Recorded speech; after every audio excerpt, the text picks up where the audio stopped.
I used to believe that love and effort could build bridges where none existed, that patience and generosity would eventually earn respect. After years of raising Lucas on my own, I thought I had learned how to navigate the delicate balance of family life. When Danielle invited me to move into her home with her children, I saw it as an opportunity to expand that sense of family, to bring us all together under one roof. I wanted this to work, not just for me, but for Lucas, for Emma, and Noah, for all of us. I spent the better part of a month preparing my savings. Some of the retirement funds I had been carefully setting aside went toward ensuring that each child would have their own space. Lucas's room was cozy, with a small desk where he could plan his future without distraction. Emma's room had a quiet corner for studying, bookshelves stacked with her favorite novels, and a reading lamp I knew she would love. Noah's space was cheerful and organized, with a desk for schoolwork and a place for his art supplies. I coordinated the household logistics, setting up utilities, grocery deliveries, and a calendar that could keep track of their various activities. I arranged furniture, hung pictures, and made the house feel lived in and welcoming. Watching them explore the rooms, seeing the slight smiles and the spark of excitement in their eyes, I felt the first hints of hope. Maybe, just maybe, this was the start of a family where effort, care, and respect would flow both ways. I went to bed that first night, feeling exhausted but satisfied, imagining the kind of household we could have together. And I knew that tomorrow would be the first real test of whether my efforts could be recognized and appreciated. The first few days in the new house were a blur of activity. Mornings were spent making breakfast, checking emails, and reviewing Lucas's job applications with him. I reminded him to follow up on leads and polish his resume, offering tips from my years as a school counselor. He nodded, distractedly scrolling through his phone, and I couldn't help but feel a flicker of doubt. Was he really listening? Or was this just something he humored me with after breakfast? I helped Emma organize her college prep materials. She had a stack of brochures and test prep books that she half-heartedly shuffled through as I guided her on timelines and applications. Her eyes occasionally rolled when I suggested she start essays early, and I caught a faint smirk as she brushed past my instructions. I reminded myself that teenagers tested boundaries and that patience was part of blending a family. Noah, the youngest, was quieter, but no less challenging. He followed his older siblings' cues, alternating between attentive nods and subtle dismissiveness. We worked through his school assignments together, and every so often I would catch him exchanging a glance with Emma, as if silently agreeing on how little they wanted to engage. I smiled and redirected him gently, trying to maintain a nurturing tone while planting the seeds of accountability. Evenings were a different rhythm: dinner preparation, conversation attempts, homework monitoring. I noticed small signs that unsettled me: a sigh here, a muttered complaint there, but I attributed it to adjustment. Perhaps it was unfair to expect gratitude immediately. I reminded myself that I had seen progress before, in small gestures, and that trust and respect grew over time. By the end of the day, I felt a cautious optimism. We had begun to settle into a routine, and the house felt lived in, not just structured, yet beneath the surface, I sensed the subtle threads of entitlement weaving into their behavior. I made a mental note to stay attentive, to balance patience with awareness, and to keep reminding myself that a family wasn't built overnight.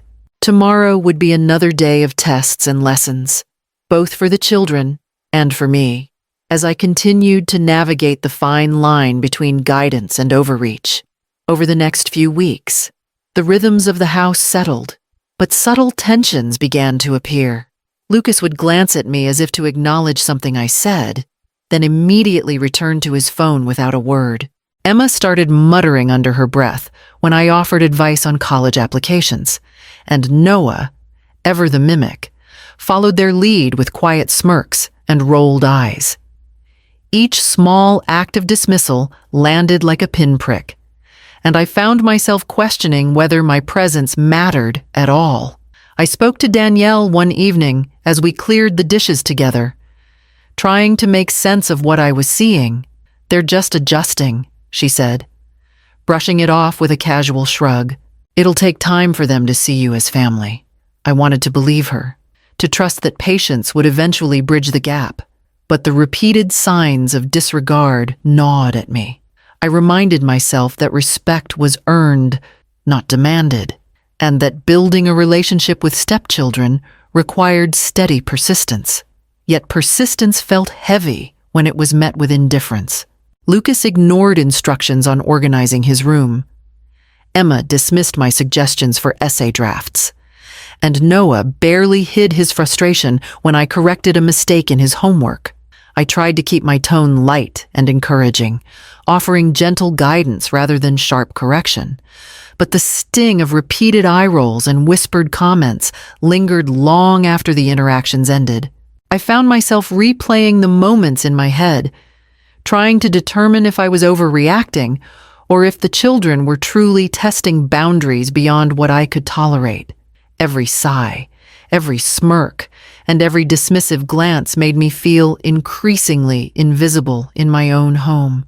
I held on to the hope that respect and understanding would grow with time, that the effort I poured into their daily lives would not go unnoticed. By the time evening fell, I knew that patience alone might not be enough. The house was peaceful on the surface, but beneath it, the first real signs of conflict were beginning to take root, setting the stage for challenges I would soon have to confront.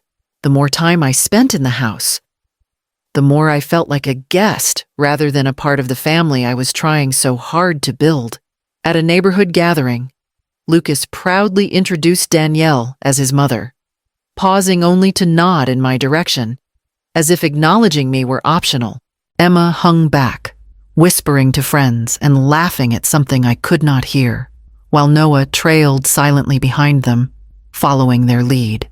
It struck me sharply that my presence seemed irrelevant, even when I was the one who had arranged the house, kept schedules, and ensured everything ran smoothly, even inside the home. Small incidents chipped away at my sense of belonging. I would pay for groceries and plan meals with care, only to hear muttered complaints when a favorite item was missing or the timing wasn't exactly right.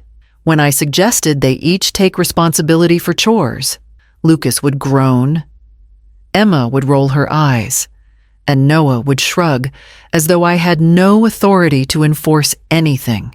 Danielle would nod politely, offering the familiar reassurance. "They're just adjusting." Yet she never stepped in when the dismissiveness became a pattern.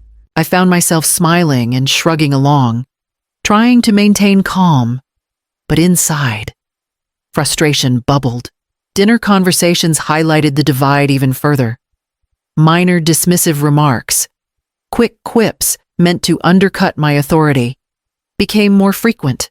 One evening, Lucas complained about the dishes I had prepared. Emma muttered something about homework being boring, and Noah quietly remarked that I was being too bossy. Each comment stung, not for its harshness, but because it underscored how invisible I had become in a home I had invested so much in. I caught myself questioning whether all my effort, all the hours spent helping with schoolwork, planning meals, and managing logistics truly mattered. Had generosity alone become invisible when not paired with acknowledgement? I reminded myself to be patient, to continue building connections, but the weight of being overlooked made it harder with each passing day. By the end of the week, the undercurrent of tension was undeniable. My presence was taken for granted, my guidance questioned, and my contributions ignored. I knew that if this pattern continued, it would only grow into something far more damaging, setting the stage for conflicts I could no longer avoid. It started as a normal evening, the kind I had grown accustomed to: managing dinner prepared, homework checked, and quiet attempts at conversation. I asked Lucas about his plans for the week, trying to engage him in something more than the usual distractions of his phone and friends. He glanced at me briefly, a flicker of acknowledgement, then leaned back in his chair and said, "Honestly, you just need to know your place in this house." The words hit me like a punch I hadn't seen coming. My fork trembled in my hand as I looked at him, searching for a hint that he was joking, that I had misheard, but his expression was flat, almost indifferent. And behind him, Emma and Noah offered nods of agreement. Emma smirked, folding her arms, while Noah looked down at his plate, silently confirming that they all shared the same sentiment. I felt the air leave the room, a heavy weight of shock and humiliation pressing down on me. 7 years of devotion, care, and financial investment. Every early morning, every late night, every dollar spent, and every moment of attention lavished on them, they didn't see it. They didn't see me. My heart ached as the reality settled in the respect I had hoped to earn through love and effort had never existed. I was invisible, a convenience to be used and dismissed at will. I sat there, numb, replaying every small sign I had brushed aside, the eye rolls, the whispered jokes, the casual dismissals. It all added up to this, a crystal clear declaration that I was not valued as family, not as a parent, not as a person, and for a moment, the weight of it threatened to crush me entirely. But as the initial shock faded, a quiet determination began to take root. If they refused to acknowledge my presence, my efforts, my sacrifices, then I would not continue to surrender my dignity for their convenience. I realized that love, without respect, was only a weapon they could use to manipulate and take from me. I would not allow myself to be treated as invisible any longer. I stood from the table slowly, collecting the fragments of my composure. A plan began forming in my mind, careful, deliberate, and rooted in the undeniable truth of what I had given. I would reclaim my worth, my voice, and my boundaries. The house I had made home for 7 years could no longer be a place where I was unseen. Tomorrow, I decided, would be the first step toward asserting that power and respect, and nothing would stop me from taking it. The next morning, I sat at the kitchen table with a stack of receipts, bank statements, and notebooks spread out before me. Every dollar I had spent on this household over the past 7 years. Mortgage payments, utilities, groceries, tutoring fees, college expenses. Even the small things like school supplies and extracurricular activities had to be accounted for.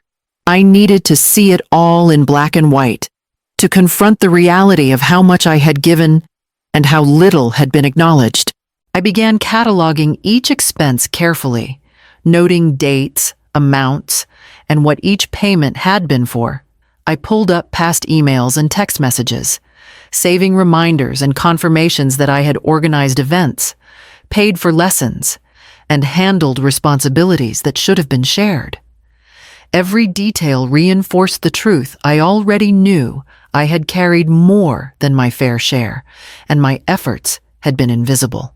Alongside the financial record, I started documenting conversations, not in a secretive or vengeful way, but as a means of protection. Moments where Lucas, Emma, and Noah dismissed me or outright undermined my authority were recorded quietly. My notes, precise and factual. I wasn't doing this to catch them in lies. I was preparing myself for the inevitable confrontation, ensuring that I could stand my ground without relying on memory alone. Even as I worked, doubts crept in. Was I overreacting? Was I abandoning my family by preparing to enforce boundaries instead of quietly enduring disrespect? I wrestled with the morality of taking this step, questioning whether love required sacrifice, even when it was unreciprocated. Yet, the clarity of the ledger and the consistency of the recorded incidents steadied me. Sacrifice without acknowledgement was not love, it was enabling. By the afternoon, I felt a calm focus settle over me. I had a plan, a calculated path to reclaiming respect and protecting myself. The details were laid out, the evidence compiled, and the moral resolve solidified. I knew that when the time came to act, I would do so with confidence, not anger, and with purpose, not impulse. As evening fell, I closed the final notebook, glanced around the house I had sustained for so long, and realized that change was not only necessary, it was inevitable. The next step would require careful execution, and I was ready to take it. I waited until the house was quiet, Danielle at work and the children in their rooms, before bringing out the binders I had meticulously prepared. Each one contained a full record of every payment I had made, every bill I had covered, every lesson, grocery, and chore that I had managed for the household. I stacked them on the dining table, taking a deep breath before calling Danielle and the children to sit. When they gathered around, I began to explain calmly. Pointing to the evidence in front of them, I walked them through the numbers, showing how much I had invested in their home, their education, and their daily lives. I spoke in clear, factual terms, letting the spreadsheets and receipts carry the weight of the message rather than my voice. The room was silent. The only sounds, the turning of pages and the occasional murmur of disbelief. Lucas shifted uncomfortably, eyes widening as he saw the totals. Emma glanced at him, then back at the pages. And for the first time, there was no smirk, no dismissal, only quiet realization. Noah stared down at the table, as if trying to understand how all those small acts of care added up into something he had never acknowledged. Danielle looked pale, finally recognizing the scale of what had been done for her children and the family as a whole. I spoke neither angrily nor pleadingly. I let the evidence speak for itself. The impact was immediate. The room felt heavy with the weight of recognition, and I felt a sense of vindication settle inside me. For the first time, I was not invisible. My contributions could no longer be ignored, and my authority, earned through years of consistent care, was finally undeniable. As the tension lingered in the room, I realized that the next step, the consequences for the disregard I had endured, would have to follow swiftly, and there could be no turning back. Chapter 8. Consequences unfold. The following morning, I began the process I had long anticipated. Payments I had managed for years, the mortgage, utilities, extracurricular fees, tutoring sessions were all placed on hold. The system I had maintained meticulously for the household now ceased under my control. It was not an act of vengeance, but a necessary assertion of boundaries. By mid-afternoon, the effects were immediate. The automatic tuition payment for Emma's college prep course failed to process. The dance academy called to report missed payments. Noah's weekly tutoring session went unstaffed, and the utility company left a notice for the overdue balance. The calm household I had maintained for so long began to shift under the weight of consequences that had been invisible to them for years. Lucas finally looked up from his phone when the Wi-Fi stopped working mid-search for a job application. Emma's face went pale when the dance instructor called to cancel her class. Noah stood frozen, unsure how to proceed without guidance or resources. The entitlement that had been allowed to grow unchecked now collided with reality. Danielle, still recovering from the presentation of my documentation the night before, realized that the convenience of my sacrifices had disguised the true effort required to sustain the household. The children began to see, perhaps for the first time, the magnitude of what had been provided and the reality that it could no longer continue without acknowledgement or responsibility on their part. I observed quietly, neither celebrating nor gloating, simply letting the natural consequences unfold. The disruption was necessary. a poetic alignment between action and accountability. In the quiet aftermath of the day's upheaval, it became clear that the household would have to recalibrate, and the lessons they had avoided facing for so long were now unavoidable. With the weight of this realization settling on them, I understood that the next steps, my own independence and the final resolution of my role, were approaching. And there was no turning back. 2 weeks after the disruptions began, I packed the last of my belongings and moved into a small apartment across town. It wasn't luxurious, but it was mine. For the first time in years, I could breathe without feeling invisible, without the constant weight of unacknowledged effort pressing on me. I had created a space where my presence was respected, where my contributions were my own, and where I could regain control over my life. Back at the house, the absence of my oversight was palpable. Laundry went undone, bills piled up, and the routines I had managed so carefully began to unravel. Lucas struggled to keep up with his job applications and household responsibilities. Emma missed deadlines she had relied on me to monitor, and Noah's tutoring went unattended. Danielle's passivity, which had once shielded me from confrontation, now became a glaring problem. She could not compensate for years of dependence on my work and organization, and the cracks were visible everywhere. Letters began to arrive, tentative and awkward.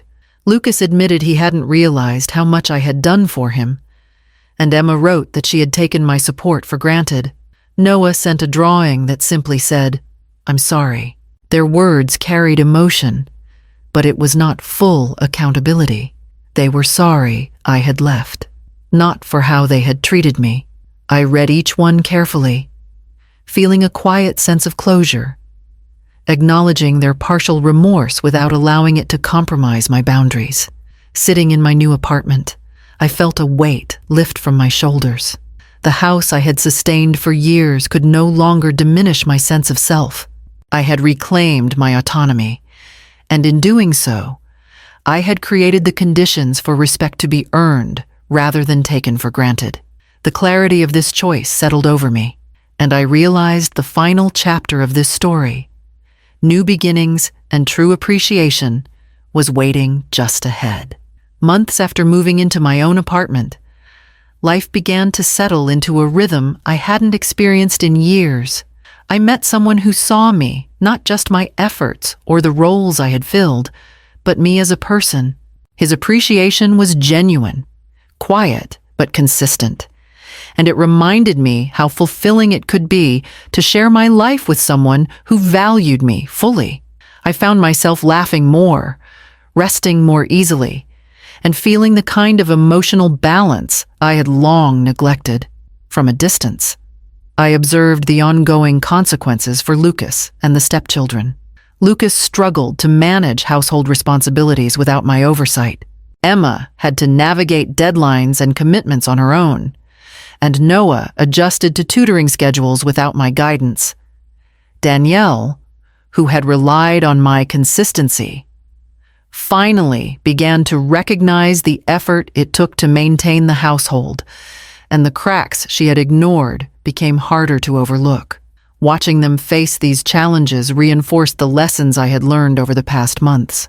I reflected on everything that had brought me here, the years of unacknowledged sacrifice, the frustration, the moments of invisibility, and the breaking point that had forced me to act. I understood now that boundaries were not a punishment, but a form of self-respect. Empowerment did not come from anger or retaliation, but from recognizing my own worth and refusing to allow it to be diminished. In this new chapter of my life, I was no longer defined by the demands or disregard of others. I had reclaimed my agency, and with it came clarity, fulfillment, and a quiet joy that could not be taken away. The future stretched out ahead, full of possibilities, and I knew I was ready to embrace them completely.